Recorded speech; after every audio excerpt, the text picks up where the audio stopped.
Today we're actually going to be doing something new for the channel. I'm currently working on some other projects, but I wanted to get a video out to you guys. Today we're actually going to be making a battle map. I recently found out about this new program which you currently see on the screen called Dungeon Draft. I'm actually really excited about it because it's a lot like this other program I use, or website I use rather, called Incarnate, that allows you to make world maps. This one is that, except for battle maps. It makes everything in a sort of similar style that you can then import to any device or anything that you like. So again, it's called Dungeon Draft. I'm going to sort of speed through some stuff here. We're essentially just going to create a little scene or a battle area, like something you might use on a battle map, a little bit of a dungeon.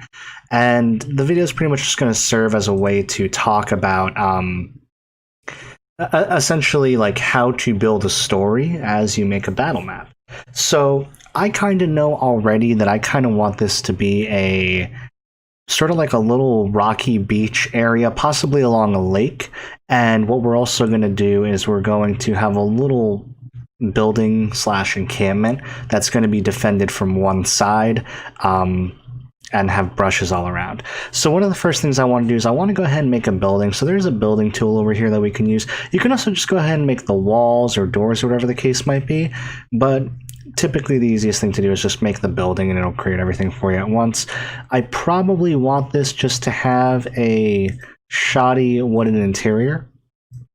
I will specify and say that I am actually not fully proficient with this, as I just recently discovered it. But let's go ahead and give this little encampment building a somewhat unique shape. We kind of just want it to maybe serve as like, it has like a dock at the end. We'll get to that later, but it's really only meant as a place to camp out, so I won't have too much going for it. So there's the outline of the building. It's not too big, it's just a little wooden shack here.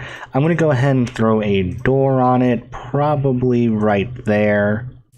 And I don't think there's really anything else I want to add using this layer. Not right now. The next bit's probably going to be the better bit, or the bit that I enjoy more. Let's go ahead and start off by creating water. I'll go ahead and I'll just use a brush, probably use a bigger brush here, and sort of just make it have some water. It's gonna look a little wonky at first, but it'll blend out nicely later. I kind of want the party to approach from the front over here, so they're gonna have to get past some guard towers that we'll put up.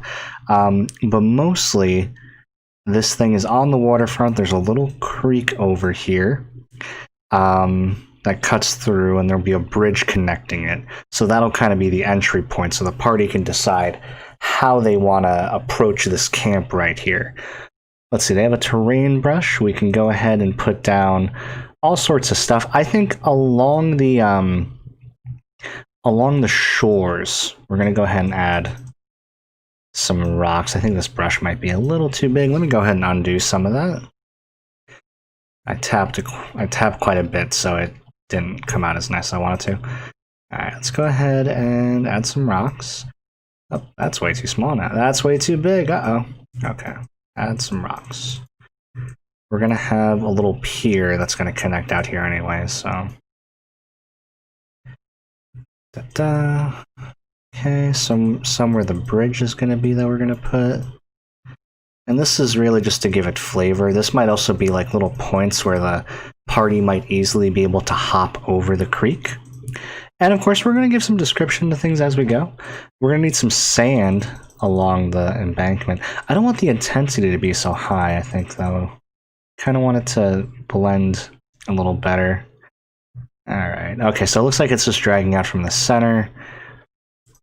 It doesn't have to look exactly the best. We'll see the finished product later. But the main thing is that we just get this part set up here. We'll throw trees for the rest of it as we go on. So yeah, I guess I'll talk a little bit about... sorry, this is a very very non-casual video, or a very casual video rather. I guess what I'm trying to get at here is that it's a really neat tool, and I think that you can definitely make a story simply just by adding things as you go. You don't really have to have a plan coming into this. I really didn't have a plan other than beachfront building, and it'll work out. We have all sorts of tools here we can use. That's like a little quarry. I don't think we need that. What else we got here? What is this? That's some. Actually, I think this can be used for trees. Okay, perfect. Yeah, so we can use this little vial here and add some material. So I kind of want to add some brush.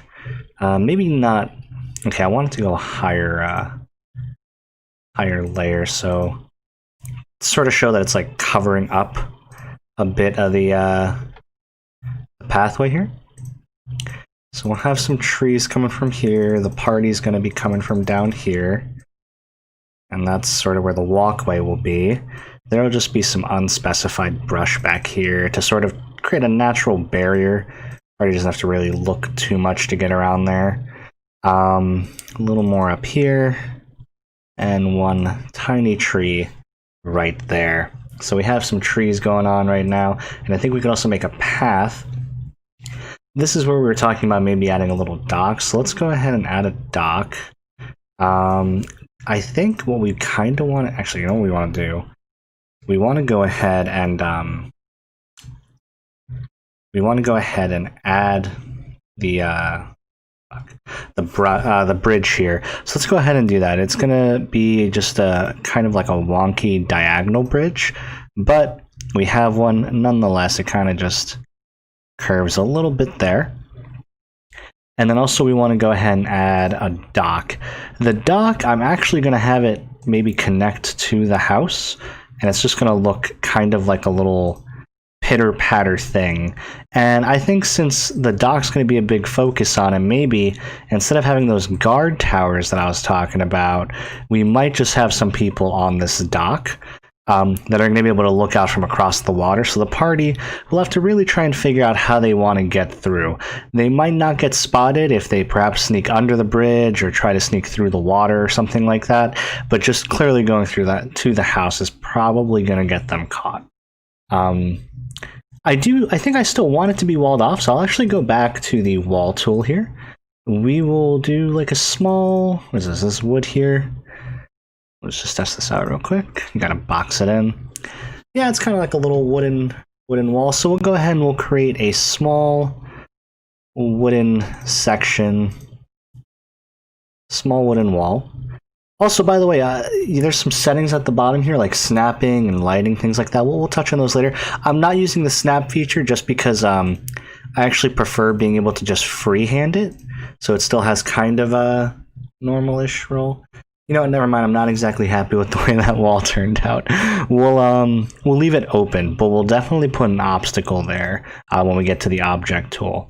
So let's see, we got our pier, we got some stuff there. Let's go ahead and touch on the environment a little bit. So this is kind of where the lighting comes into play. You can really make it be any sort of like major color. I kind of want it to be a little bit on the darker side. We'll say perhaps they are out under a full moon, so it is, there's kind of like that awkward brightness in this opening. But of course, we also want to go ahead and add a light. Now, before I actually add these light sources, and this is one of my favorite things about Dungeon Draft, is that like the light can like go against walls and objects and things like that. And you can also size it up and change the intensity and everything. I actually like to go ahead and just start like perhaps like putting out some torches or something similar. So I'll just go ahead and search up a torch. We'll put a couple of torches on the outside, like this is some sort of Minecraft house. So there's quite a bit of light there. There's also going to be one on the dock, and then we're also going to put perhaps a little tiki torch at the end of the bridge, just to sort of signal that that's where the bridge is. And then we're going to go ahead and add the lighting. Now, I know there are rules for like, how far out a torch goes. You can use that. You can also fully just choose to do as you wish. I do like using this if you're going to be more of a tactical person. I like using this setting here with the light because it shows like the circles for like bright, dim, and I guess darkness or whatever. So you can definitely set these up here. So this will kind of be like that. That's how far out everything extends. And light does stack, so it makes things brighter as they are closer. So you can definitely see where it goes. This one over here will be pretty dim. So we're not going to put too much stuff there. But now we can definitely see where it's dark in this encounter. So that sort of lets people think about which way they want to go. Let's go ahead and, I actually just thought of an idea. So if we're thinking about some sort of sneaking encounter, they could try sneaking down the river. Alternatively, a player might opt to go into the darkness and try to go around before opening themselves here. But of course, we want to have some sort of trap that we talked about. What if there was like a dog or something, or like a dog house? Maybe a little dog house. We'll say that we'll put a little tree here. So it's something like they can still take cover and see before there's anything there. But we're gonna say this is a dog house, and we'll use different miniatures. You can add miniatures in this, or you can add like art that's miniatures, but I think whatever program or thing you decide to use, it's better to put things there. But there's a big old dog house right here, so the party will have to try and find some sort of distraction if they want to go that way. I also, while I had the torches out, I should have put at least one inside. So we're going to say there's one inside. Make sure these match up. There's one inside, like right against the door. And there's also one over here, just to give a little more light. But since it's inside, these are actually going to be fairly dim. Just enough to sort of cover a little bit of the area. Alright, what else can we do? We can add a little chain here to show that the dog is not chained up, so the party would know. Let's see, a chain? It might be under the path. Okay, yeah, so we'll go ahead, we'll go to our pathing tool. We're going to pull out this chain. I think this is the right one. And we can sort of see now. We're just going to loop it around a little bit. Make it look like it's coiled in on itself some. And now there's a chain there, and it'll show that whatever's in here is unchained. So the party would know, if they were at least observant, that this thing could follow them out beyond whatever limits it normally has. Or you know what? If we want it to be something they can get away from, and perhaps, let's say the dog starts barking and chasing away people, or sort of bringing attention to whoever's going to be on those docks keeping a lookout, we can add the chain sort of inside, so the players, unlike what I just said, would know that if they were to get chased, this dog can only go so far. So they could play around that. Perhaps they could make people come out and see what's going on while the dog's barking, and they can use that time to try and hide and set up an ambush. So there's some factors at play there. And then additionally, we're just going to throw in a few things inside the house. It doesn't have to be anything insanely complicated. We'll add a couple of beds. These are going to be smaller beds just because this is just a little hideout for a couple of runaway bandits. So there's going to be like one bed. We'll also say there's a couple of sleeping bags that have just sort of been tossed in here. We'll say there's a little, maybe like a pantry. Do they have pantry?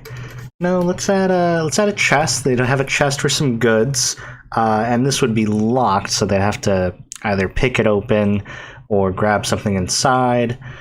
We can add what looks to be a little pantry up against here. We can add a rug, perhaps for a hidden compartment inside the house. And we'll say it's like a cowskin rug because there was a nearby farm that the party passed by recently. So cowskin rug inside. We'll also go ahead and add some blood, some dried blood. There's actually a little cellar inside, but what's inside the cellar? If the party were to find, or inspect the room, they'd see that there's a trail of blood that leads underneath that rug into a cellar that, let's say, they find the body of a mayor that's been missing from a nearby village. Could be a quest line, little short side quest line that ties in with whatever they were doing, helps build the world. Let's add a couple of barrels. This is a fishing village after all. Or a little fishing hideaway, quick little hideaway. Let's see, here's a barrel right here. It's out on the docks. We're actually going to have a couple stacked right next to each other. Inside we'll have what is essentially just a giant like keg on its side. There's a couple of things we can actually add here that help add some obstacles. These can also be used for combat, so we can say that there's a little spiked barrier there. There's also one by where the dog would be. There we go. And I think this map's already coming together. So I don't want to go ahead and take up too much of your time here. I know you've been already watching. I'm trying something new here. This is just a quick little battle map I made, again, with a program called Dungeon Draft. The goal here, and hopefully what I hope you gathered from it, was to just sort of talk to yourself, implore some, just don't feel afraid to try some things and see what happens. I literally started this with no idea of what I wanted from a battle map, and it's already turned into one that can be, can have a lot of uses, can add some stuff that the players could do, extend those sessions out if you're just looking for something small. That's about it. I hope that this was I hope this was something interesting. I'll try to keep these shorter in the future, but that's really all I have for you. I want to thank you all for watching. Let me know in the comments if this is something you enjoyed. If you want to know more about Dungeon Draft, I suggest checking them out. I'll go ahead and I'll put a link down in the description. And that's all I have. Everyone, we'll go ahead and do one more thing. We'll put a little boat, little rowboat off to the side here. Just sort of against the rocks. There we go. Finishing touch. Thank you for watching, everyone. Have yourself a great day. Remember to like, comment, subscribe, and happy rolling.